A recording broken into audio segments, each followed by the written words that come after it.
Terpujilah Tuhan yang Maha Esa, Trinabi Guru yang Agung, dengan hikmat dan sujud.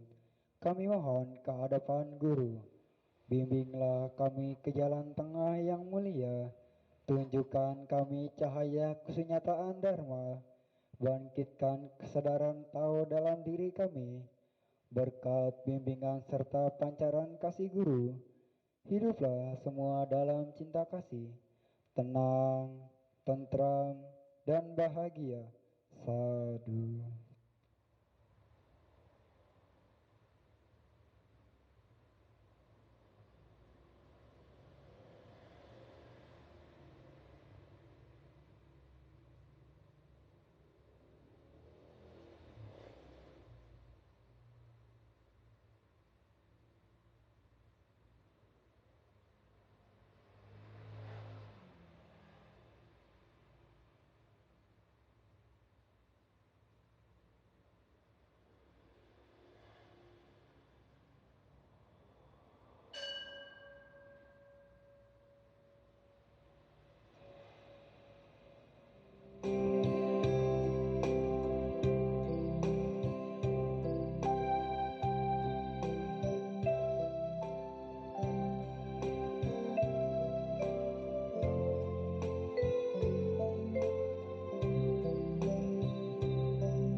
Namo tassa bhagavato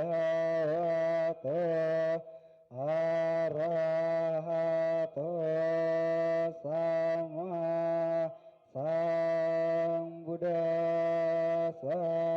Namo Amitabha Buddhaya. Namo Avalokitesvara Bodhisattva Mahasattva. Namo Maitreya Bodhisattva Mahasattva. Namo Sabbe Bodhisattvaya Mahasattvaya.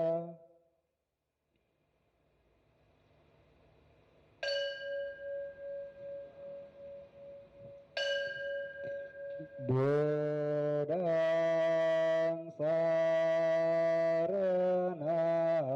gacchami. Dhammang saranang gacchami.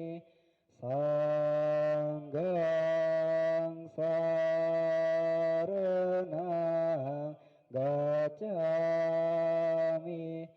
Dutiyampi Buddhaṃ saranang gacchami. Dutiyampi Dhammang saranang gacchami. Dutiyampi Sanghang saranang gacchami. Tatiyampi Buddhaṃ saranang gacchami. Tatiyampi Dhammang saranang gacchami. Tatiyampi Sanghang saranang gacchami.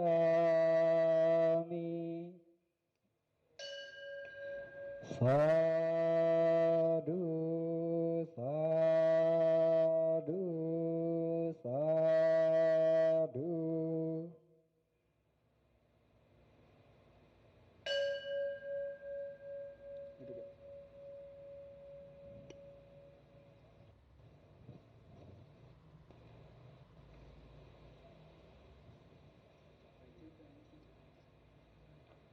Bapak Ibu, sekarang kita melaksanakan wihara gita. Yang pertama itu nyanyi Rawatlah Nurani Suci.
Selanjutnya gita yang kedua itu Dharma Indah.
Selanjutnya kita bermeditasi.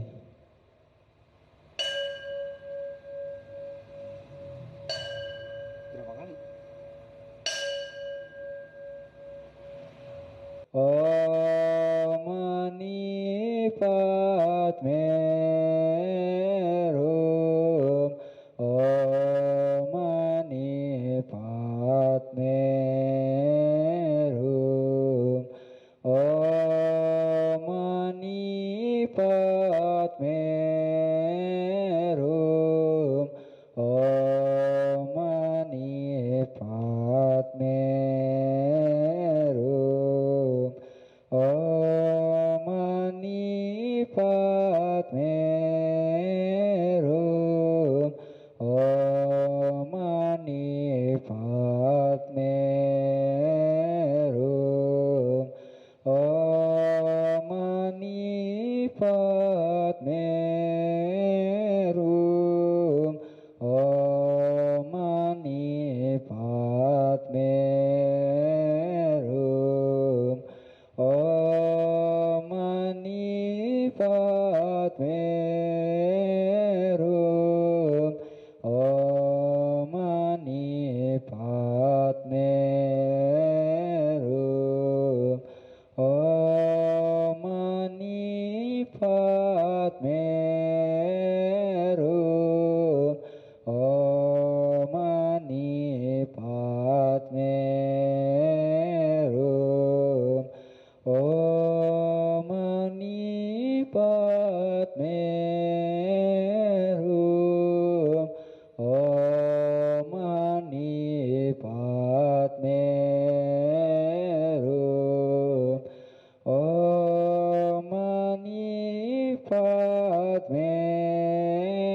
Hum, Om Mani Padme Hum, Om Mani Padme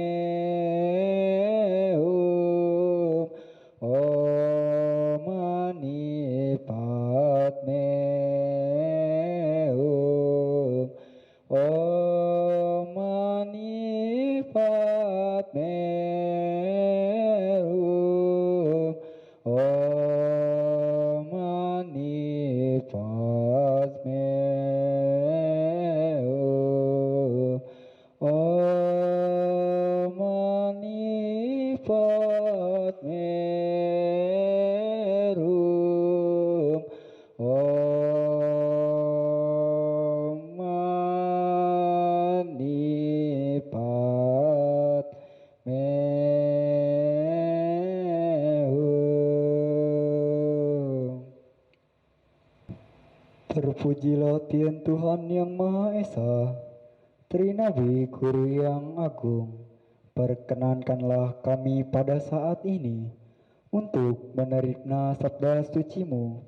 Terangilah hati kami hingga menjadi jernih dan terang. Penuhilah hati kami dengan cinta kasih dan kasih sayang. Semoga kami dapat menerima sabda suci-Mu dengan baik.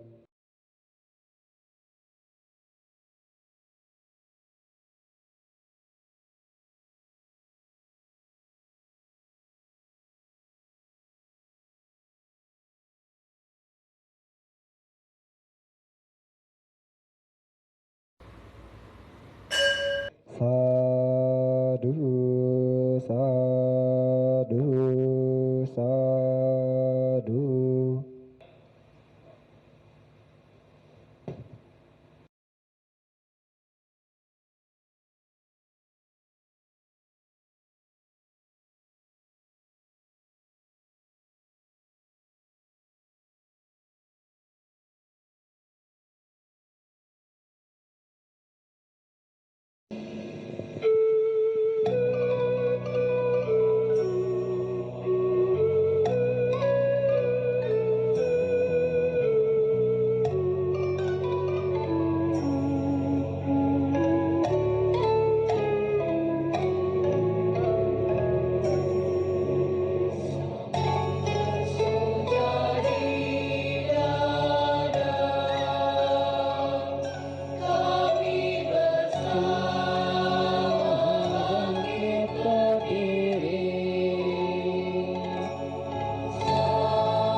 Bapak, Ibu, serta saudara-saudari Dharma yang bahagia, selamat pagi. Terimalah salam dalam Dharma, Namo Buddhaya. Puji syukur kita panjatkan kehadirat Tuhan Yang Maha Esa, Trinabi Guru yang Agung, para posat, mahosat, para simbeng, serta makhluk suci lainnya, bahwa sampai dengan hari ini kita masih dipenuhi dengan segala keberkahan. Bapak, Ibu, serta saudara-saudari Dharma, pada kesempatan kali ini saya akan membawakan tema dengan judul Hidup Tanpa Rasa Takut dan Rasa Cemas. Dalam Dhammapada 25 dikatakan bahwa dengan usaha yang tekun, semangat, disiplin, dan pengendalian diri, hendaklah orang bijaksana membuat pulau bagi dirinya sendiri yang tak dapat ditenggelamkan oleh banjir. Mengingat kondisi saat ini, baik yang terjadi di negara kita maupun di negara-negara lain di dunia yang saat ini sedang mengalami kondisi yang sangat tidak menyenangkan akibat pandemi virus corona COVID-19. Menyikapi hal ini, hendaknya kita memahami benar-benar arti dari kehidupan ini.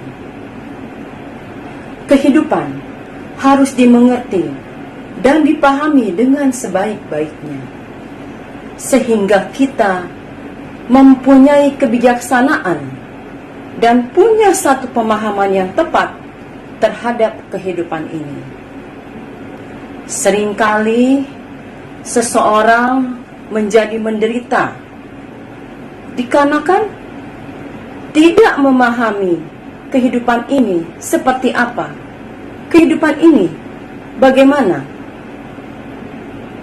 Buddha, Guru Agung kita, mengajarkan bahwa kita adalah pencipta dari kehidupan kita sendiri. Tak ada sesuatu pun yang dapat menciptakan kehidupan kita. Tidak orang lain, tidak teman kita, tidak orang tua kita, tapi kitalah yang menciptakan kehidupan kita sendiri. Kita adalah pemilik dari karma kita sendiri. Kita adalah pewaris dari karma kita sendiri. Jika kita ingin mendapatkan kebahagiaan, maka ciptakanlah kehidupan yang baik. Kalau kita ciptakan keburukan, pasti akan menderita. Bapak, Ibu, pada saat sekarang ini banyak sekali orang-orang yang dilanda dengan ketakutan dan kecemasan, bahkan sampai panik, sampai memborong sembako dan lain sebagainya. Bapak, Ibu, ketakutan, kecemasan, dan segala bentuk kekhawatiran adalah itu merupakan kekotoran batin. Dalam bahasa Pali disebut kilesa. Kekotoran batin membuat hati kita menjadi gelap gulita. Hati kita menjadi gelap, sehingga kita tidak dapat berpikir secara jernih, berpikir secara benar, berpikir secara baik. Perlu Bapak Ibu ketahui bahwa ketakutan tidak akan pernah bisa muncul bersama-sama dengan cinta kasih. Ketakutan tidak akan pernah bisa muncul bersama-sama dengan kebijaksanaan. Ketakutan pula tidak akan pernah bisa muncul bersama-sama dengan kualitas-kualitas batin yang positif, yang dapat memberikan ketenangan, ketentraman, kedamaian, dan kebahagiaan dalam diri kita. Ketakutan dan kecemasan adalah hal yang wajar, hal yang lumrah memang terjadi oleh semua manusia. Rasa takut dan cemas ini kenapa bisa muncul? Rasa takut dan cemas ini dapat muncul karena ketidaktahuan kita, awija. Yang kedua, karena nafsu-nafsu keinginan kita, tanha. Itu dua poin itu yang membuat timbulnya rasa takut dan rasa cemas. Bapak Ibu, rasa takut dan rasa cemas muncul ketika seseorang berusaha untuk memahami apa yang akan terjadi nanti di masa depan, di masa yang akan datang. Padahal kita sebagai manusia tidak bisa memprediksi apa yang akan terjadi nanti, karena kita tidak dapat memprediksikan ataupun meramalkan apa yang terjadi nanti, sehingga membuat kita hidup dalam ketakutan dan kecemasan. Lain halnya kalau misalnya kita tahu, kita bisa memprediksi atau meramalkan dalam beberapa bulan ke depan akan terjadi seperti apa. Itu beda lagi ceritanya. Nah, karena kita sebagai manusia tidak dapat memprediksikan apa yang akan terjadi nanti secara tepat, maka muncullah rasa takut dan cemas itu. Bapak Ibu, hendaknya kita berpikir untuk hidup di saat ini, bukan hidup di masa nanti, di masa depan. Kita hidup di saat ini, kita lakukan perbuatan di saat sekarang ini yang dapat kita lakukan. Seperti halnya pada saat sekarang ini, banyak sekali kegiatan-kegiatan yang tertunda dan tidak diadakan. Kantor-kantor semua tutup, sekolah yang berusaha juga agak pasti terganggu juga. Jadi mungkin pada saat ini banyak sekali orang-orang yang berada di rumah, stay at home. Di rumah kita jangan bermalas-malasan, tapi kita mesti kreatif. Kita mesti ambil segi positifnya. Apa yang bisa kita lakukan pada saat kita berada di rumah saja? Mungkin kita bisa berlatih meditasi, berlatih untuk membaca parita, dan juga melakukan perbuatan-perbuatan kebajikan lainnya, berbagi dengan sesama. Banyak sekali hal-hal positif yang dapat Bapak Ibu lakukan, walaupun sekarang ini kita sedang di rumah saja. Bapak Ibu, seandainya kita bisa menikmati kehidupan kita pada saat sekarang ini, maka kita tidak akan khawatir dan cemas lagi. Ingatlah bahwa segala sesuatu yang muncul itu juga mempunyai sifat yang lenyap. Jadi buat apa kita menjadi takut, stres, khawatir, depresi, kalau kita tahu bahwa itu pun nanti akan lenyap juga. Virus corona ini pasti akan lenyap, akan berlalu. Karena segala sesuatu tidak kekal adanya, anicca, selalu berubah. Bapak Ibu, seorang yang sering mengembangkan kebajikan, hidupnya akan tambah berbahagia. Walaupun orang itu menderita, tentu tidak akan terlalu menderita. Oleh karena itu, kita juga sebagai manusia harus mengetahui bahwa di dalam dunia ini setiap manusia tidak terlepas dari 8 kondisi dunia atau lokadama. Apakah 8 kondisi dunia itu? 8 kondisi dunia ini terdiri dari suka duka, untung rugi, terkenal, tersisih, dipuji, dicela atau dihina. Bapak Ibu, kadang-kadang kita merasa happy, bergembira, kemudian kita mendapatkan keuntungan, kemudian kita dieluh-eluhkan orang, menjadi orang terkenal, dan kita dipuji-puji orang. Tapi ada kalanya juga kita mengalami penderitaan. Misalnya usaha kita merugi, ataupun kita dibenci orang, atau juga kita dihina orang, dicaci maki orang. Semua manusia tidak akan bisa luput dari 8 kondisi dunia ini. Bahkan Buddha sendiri juga mengalaminya. Orang-orang besar, orang-orang suci, pokoknya yang namanya manusia itu pasti akan mengalami 8 kondisi dunia ini. Bapak, Ibu, serta saudara-saudari, maka dengan segala keyakinan kita terhadap ajaran Sang Buddha, kita harus yakini bahwa yang terpenting adalah kita harus banyak-banyak mengembangkan kebajikan. Dengan kebajikan, walaupun kita menderita, tidak akan terlalu menderita.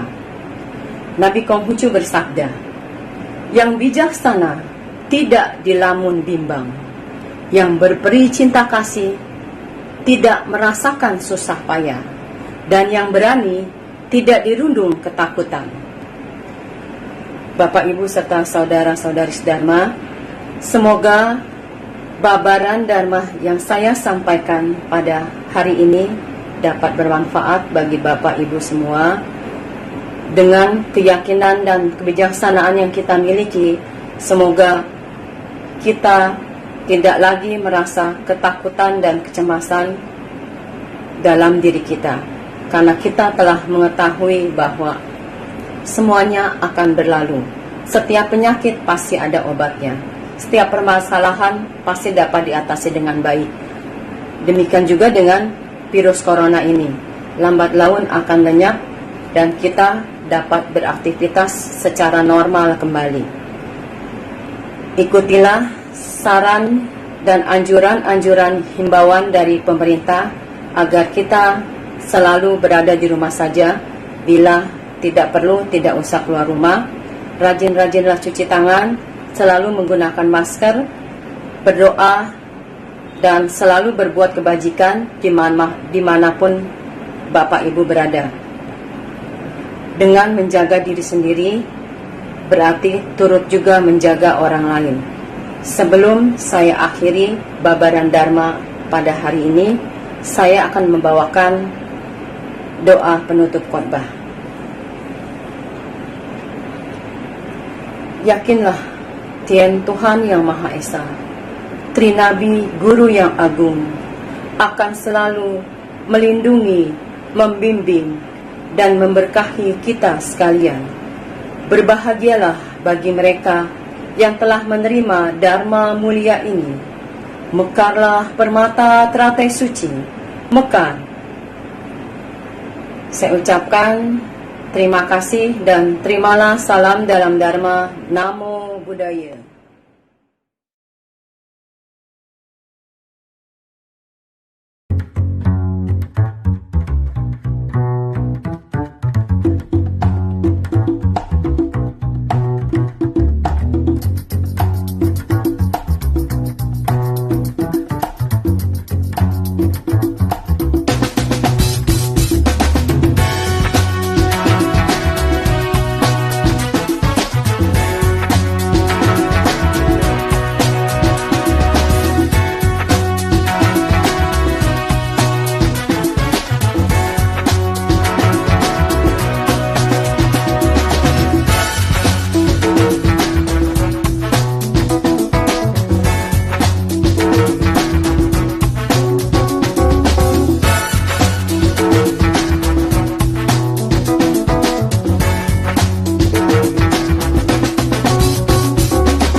Jumpa Bapak Ibu, Saudara-saudari sedharma, salam dalam Dharma, Namo Buddhaya. Puji syukur kehadirat Ken, Samkau Sengjin, Kuan Im Posa, para dewa, para simbeng yang masih memberikan kesehatan dan keselamatan bagi kita semua. Hari ini saya akan menyampaikan apa yang telah saya pelajari dan pahami tentang bagaimana kita mengkondisikan karma baik kita. Bapak Ibu, ada begitu banyak orang yang mempunyai karma baik, diberikan keberkahan, kekayaan, wajah yang cantik, kecerdasan, keluarga yang bahagia, dan hidup berkelimpahan.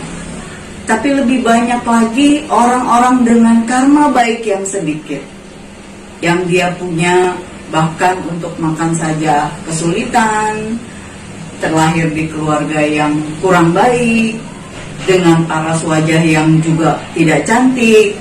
Yang seperti itu malah lebih banyak lagi dari orang yang diberkahi dengan berkelimpahan.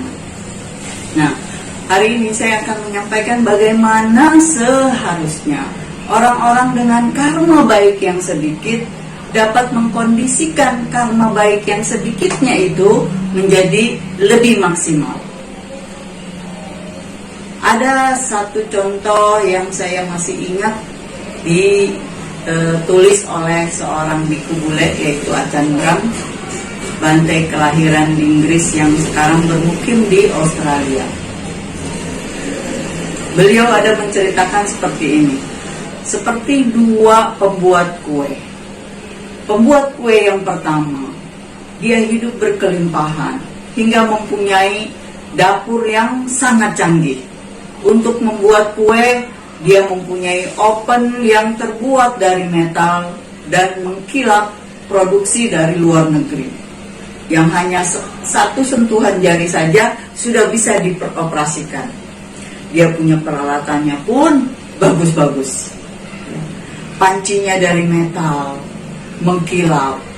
Mixernya atau pengaduk kuenya itu yang dioperasikannya cukup dengan satu jari saja, dia sudah bisa melakukan pekerjaan yang berat. Bahan-bahan yang dia punya pun bagus-bagus. Ada terigu, gulanya bagus-bagus, ada mentega dari Australia, ada keju dari Belanda, ada coklat dari Swiss. Pokoknya dengan kualitas yang bagus-bagus. Sementara pembuat kue yang kedua, ini yang saya katakan orang dengan karma baik yang sedikit. Dia punya peralatan dapur yang sangat-sangat kuno dan zaman dahulu punya. Ya. Yang ovennya kalau dioperasikan harus dengan menyalakan bara lebih dahulu. Bawahnya pakai kompor, atasnya harus pakai bara api. Waktu kecil saya pernah ngalamin hal seperti itu. Ya, saya pernah merasakan bagaimana repotnya memanggang kue dengan oven yang seperti itu. Bapak Ibu, si pembuat kue yang kedua ini bukan saja punya ovennya yang seperti itu, bahkan alat pengaduk kuenya pun yang manual. Yang kalau mau mengaduk lebih bagus supaya adonan kuenya lebih bagus, itu harus mengerahkan begitu banyak tenaga. Panci-pancinya pun hanya baskom dari plastik. Dan bahan-bahan yang dia punya ini juga memprihatinkan.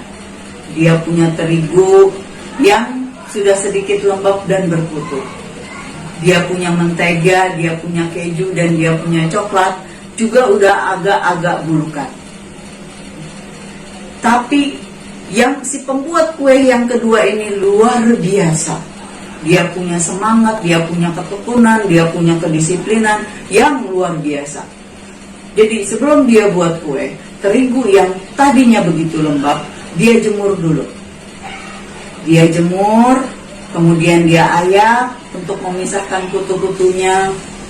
Kemudian dia buat kue sesuai dengan resepnya, bagaimana dia mengukur, dia sangat cermat sekali.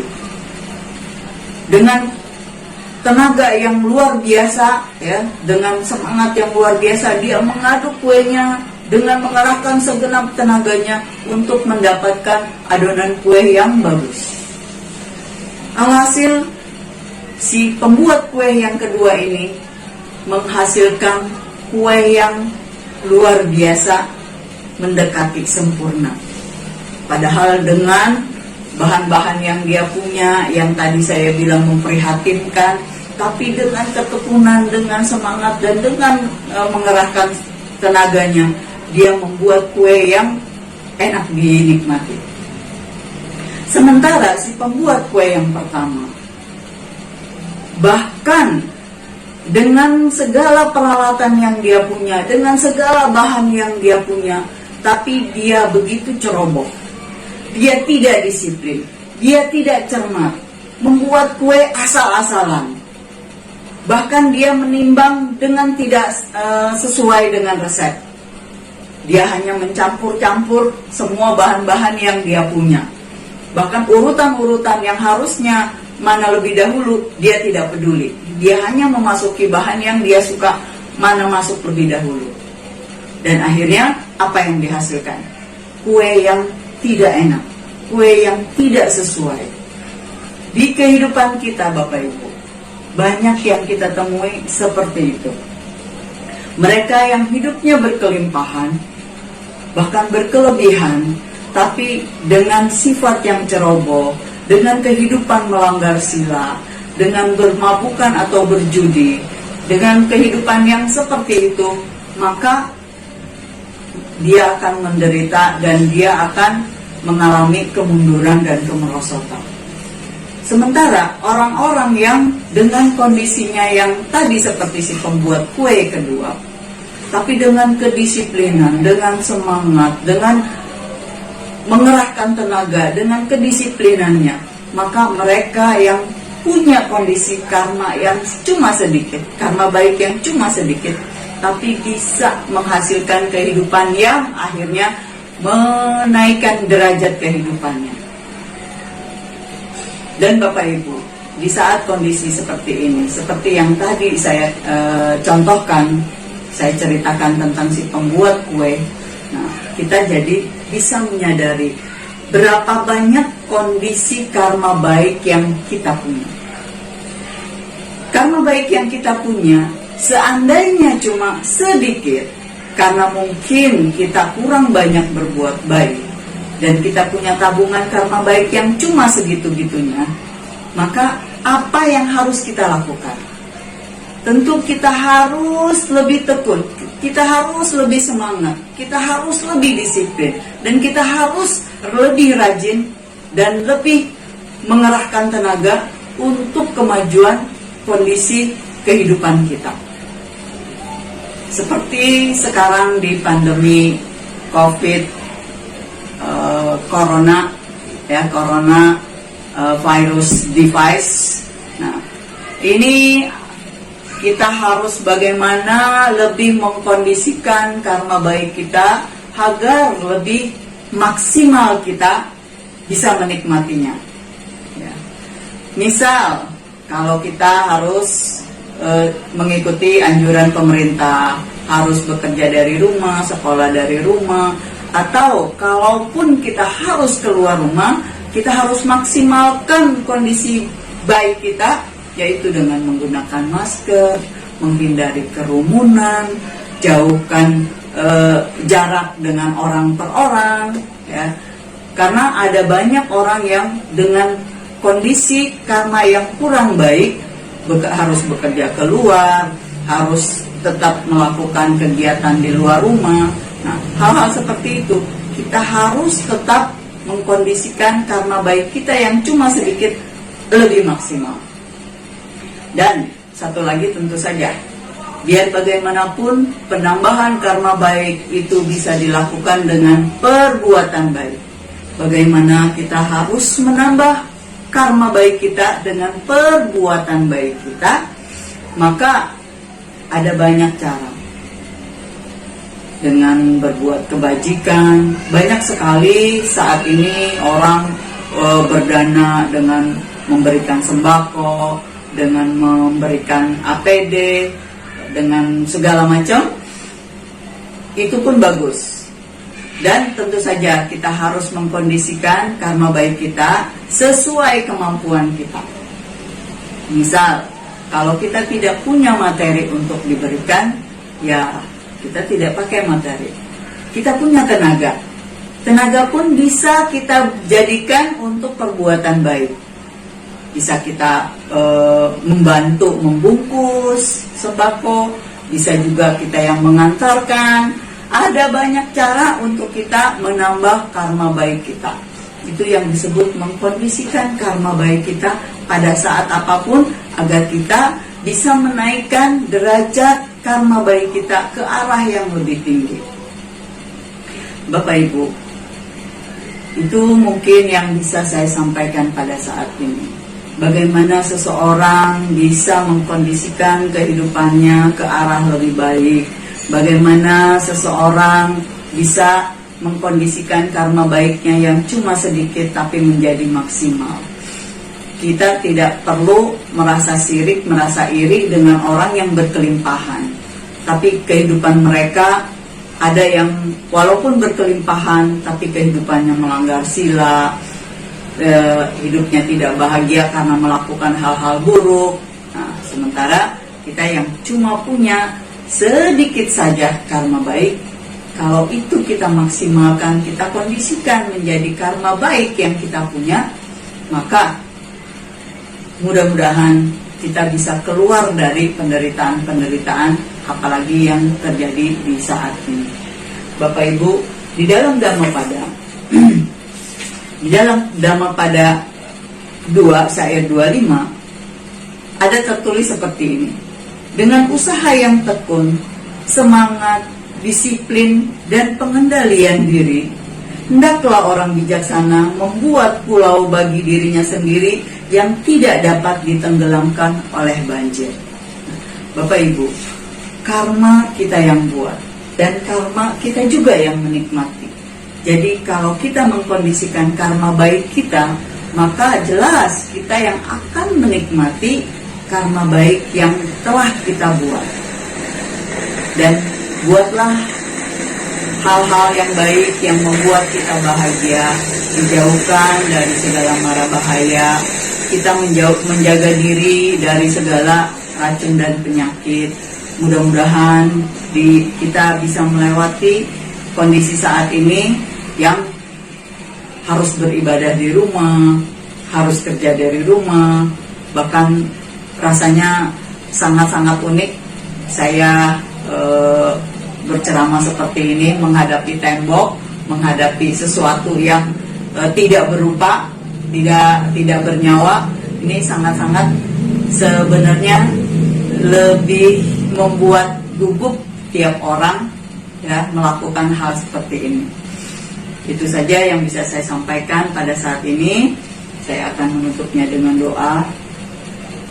Yakinlah Tuhan yang Maha Esa, Trinabi Guru yang Agung, akan selalu melindungi, membimbing, dan memberkahi kita semua. Berbahagialah mereka yang telah menerima Dharma mulia ini. Mekarlah permata teladan suci, mekar. Demikianlah hendaknya. Sadu, sadu, sadu. Terima kasih, salam jumpa. Namo Buddhaya.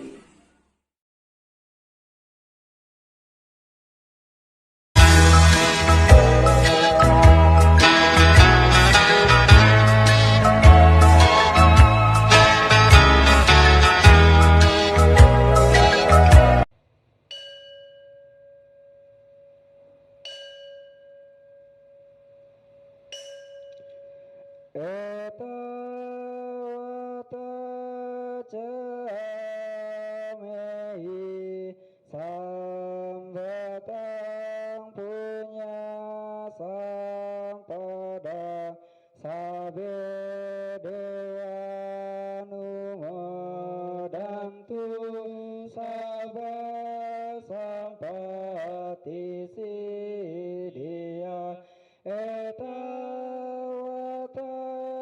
camehi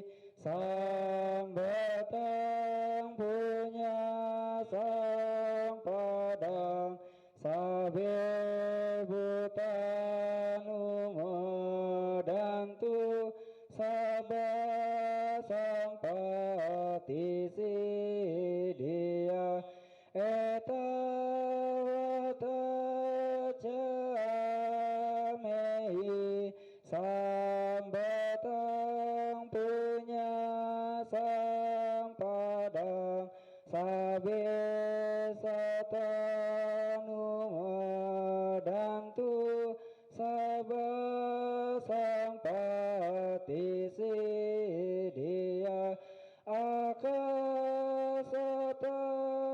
cebu mata dewa naga mahidika punyang no anu modantu cirang rakantu sasanang akasata cebu mata dewa naga mahidika punyang no anu modantu cirang rakantu no guru akasata cebu mata dewa naga mahidika punyang no anu modantu cirang rakantu Indonesia akasata cebu mata dewa naga mahidika punyang no anu modantu cirang rakantu mangparanti sadu sadu sadu.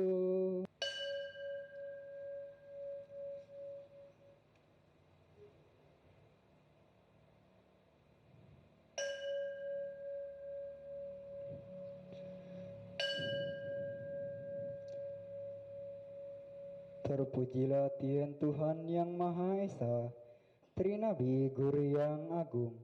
Berkat hikmah kebijaksanaan Trinabi Agung, kami yakin akan tercapainya jalan tengah yang sempurna. Kami yakin akan terpancarkannya cahaya kesunyataan Dharma. Kami yakin kesadaran Tao yang tunggal akan menerangi hidup ini. Berkat bimbingan serta pancaran kasih Guru, semoga saudara-saudara kami yang telah berdana dengan ketulusan hati senantiasa diberkahi rezeki yang melimpah. Semoga saudara-saudara kami yang menderita sakit memperoleh kesembuhan segera. Semoga arwah saudara-saudara kami yang telah mendahului kami senantiasa berada di jalan yang terang. Berkat kelurahan Dharma Trinabi Agung, hiduplah semua makhluk dalam cinta kasih dan bahagia, serta kedamaian hati dan kesetaraan lahir batin selalu meliputi diri dan keluarga kami. Demikianlah kami akhiri kebaktian puja pada hari ini. Om Mani Padme Hum. Mekarlah permata teratai suci. Mekar. Demikianlah. Sadu.